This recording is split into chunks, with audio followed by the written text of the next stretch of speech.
So, hi, my name is Chester Elton. I'm the apostle of appreciation, by the way, and the best-selling author of Leading with Gratitude and Anxiety at Work. And I'm delighted to be talking with Cynthia Kyriazis. I hope I got that right. Perfect, Chester, perfect. She is the Chief Experience Officer of the Culture Think Tank. And I just wanted to ask you, Cynthia, because, it's so often Adrian and I do a lot of executive coaching, and we talk to executives and they say, yeah, culture is really important. We just don't know how to measure it. Like we want to, if people are smiling, that's a good measure. And if turnover is low, I guess that's a good measure. The great thing about the Culture Think Tank is that you actually have that measurement in place, right? Yes, we can measure things you wouldn't believe that we could measure, and we do it in less than 5 minutes. So we can measure the health and strength of the culture. We can measure how confident employees are feeling in terms of their well-being, and we can measure the anxiety and the level of anxiety. So that makes us somewhat unique. And you know what is so remarkable to me is, like you say, you do it less than 5 minutes. It's basically 3 questions. Did I get that right? Or is it sometimes 5? Well, it's never 150 is what I'm trying to get to. Yeah. Correct. It's 5 questions.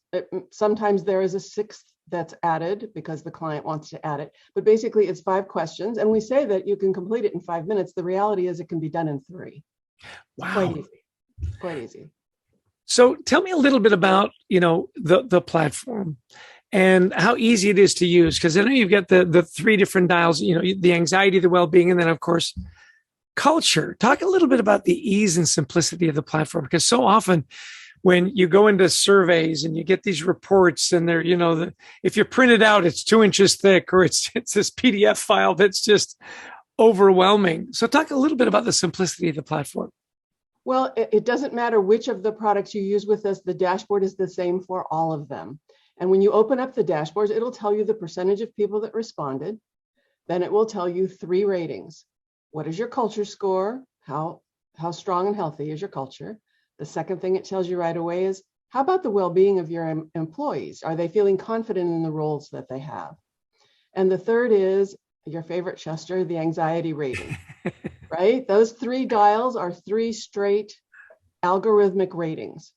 The thing that we have learned that I love to use as a coach and in demonstrations for prospects is that anxiety rating has 2 parts.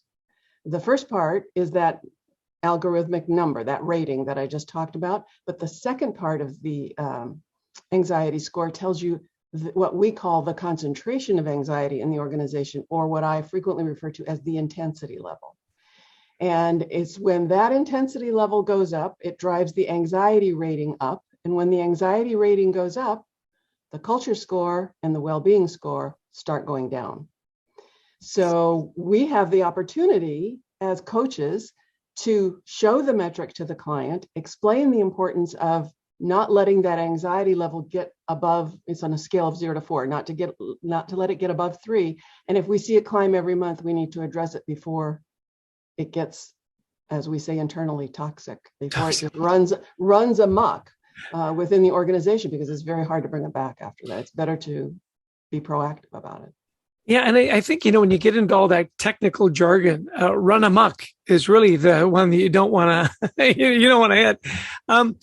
Tell me a little bit about that sequence. I thought it was really interesting that you really say that anxiety is really the driver of well-being and culture. Even though I know you use our strategies in anxiety work, I say we, might co-author Adrian Gostick, I would have guessed, if you'd asked me, that it would be the culture score that would then lower anxiety and increase wellness. It's actually the opposite. Was that surprising to you as well? It was surprising to me, because I learned a lot about anxiety from you and from your book. But it was interesting for me to see how when that anxiety rating goes up, the symptom of that is a culture score and a well-being score that go down. So when that anxiety rating goes up, it's a leading indicator of what's going on in an organization. And that's the one we have to pay attention to, because it's driving the other 2. Interesting. Now, the thing that I always find interesting, having gotten to know you over the last year or so many times, you've got a platform that says, okay, here are the numbers. Good luck. right? The culture think tank actually says, look, here's the anxiety number, here's the intensity, here's where it is, and then here's what you can do about it, right? Yeah, that's one of the things I love about our program. It's not just delivering metrics or data or information.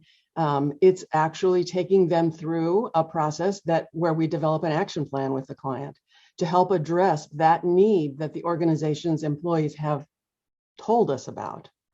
And it helps the leaders, not just the one being debriefed, the person being debriefed, but the entire leadership team understand and very specifically pinpoint where they need to go spend their time and money. And the coaches that we use to do the debriefs bring their own clients in, and it just enables those coaches to be a trusted advisor. Not that they weren't before, but at least a trusted advisor in a different area, in an area that the leaders have never, they've never seen responses to these questions before. Yeah. Okay, so you're the Chief Experience Officer. This is your baby. I would expect you to say nothing but wonderful things, right? That's your job. You're on target there, Chester. That's good. Yeah. Create a great experience. Yeah. So talk to me about, what your clients are saying about the platform and where they're seeing application and what their experience is like. Okay, I will tell you that when I first started, I brought some of my own personal clients in because I've been in business for 30 years. And across the board, it was almost like they were talking to one another. What they would say to me was, well, at least now I know. Exactly. I've got a number. I've got a roadmap, right? Yeah, exactly. At least now I know. That was the first thing. The second thing that I heard a lot of was, well, okay, now that I know, now that I am aware, I know where to spend my time and money. Because how often do they say, oh, it's a training problem, and we throw money at training? Oh, it's a manufacturing problem, and we throw money at manufacturing without really knowing what the issue is. This takes care of that. The poll is totally anonymous, and it's just awesome. I love that expression. At least now I know. Back to anxiety. One of the biggest drivers of anxiety is uncertainty, right? Well, if I'm worried about my company, I know something's off and I don't know where, and I don't know, I don't have the number. I don't know what my well-being score is. I don't know how many people are suffering from anxiety. And of course it's impacting culture. These simple matrix really give people a lot of confidence and back to anxiety, lowers their anxiety as leaders, doesn't it? Yes, absolutely it does.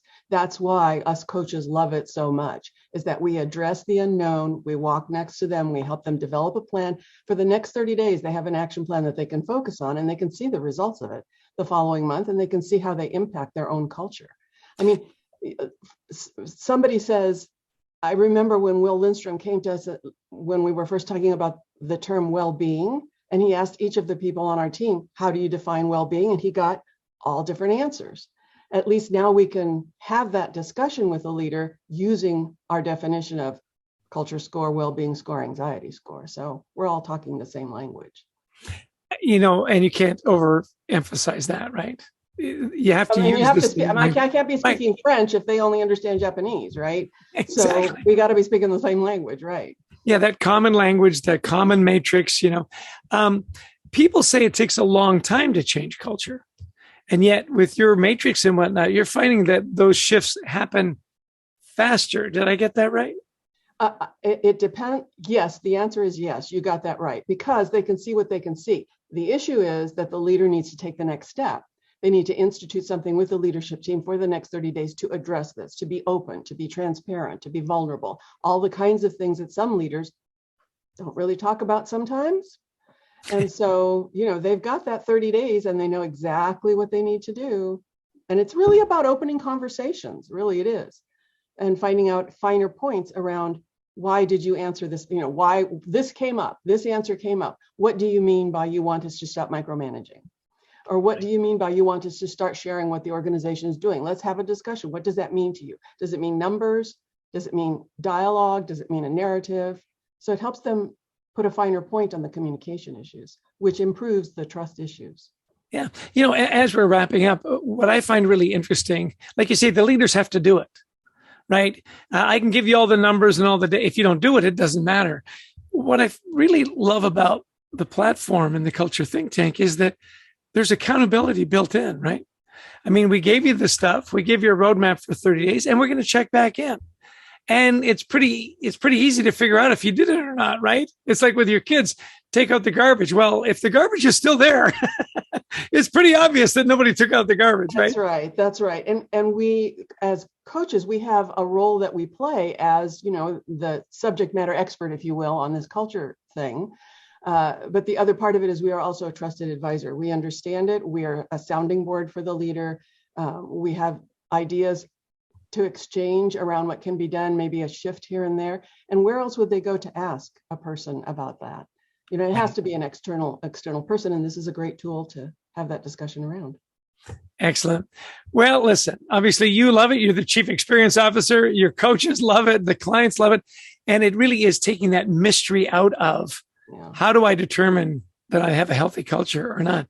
So as we wrap up, Cynthia, tell us about where do people go to find out more about how to get in contact with you, how to sample the platform and learn more about the wonderful work at the Culture Think Tank. Sure. They can send an email to me, cynthia@theculturethinktank.com. And I'm happy to answer questions and direct you to the right folks to make sure that you understand what it's about, give you a demonstration of the product, answer any questions. We're here to do that because we just love what we do. I love that Peter Drucker quote that is used so often, that culture eats strategy for lunch, right? Or breakfast. It was one of the two. At any rate, meal, yeah. At any rate, the thing is that if you really want to get where you want to go as an organization, it's your people and your culture that eventually take you there. And knowing what you need to know is what the Culture Think Tank does best. So, Cynthia, I can't thank you enough for your time and your expertise, and more than anything, your passion. You just need to get a little more excited about this product. Okay, I'll try to amp it up there, Chester. Anyway, thanks for listening in, everybody. I hope you had some great takeaways, and get a hold of Cynthia, get a hold of the Culture Think Tank. It will make a difference, I promise. Take care. Culture. Bye-bye.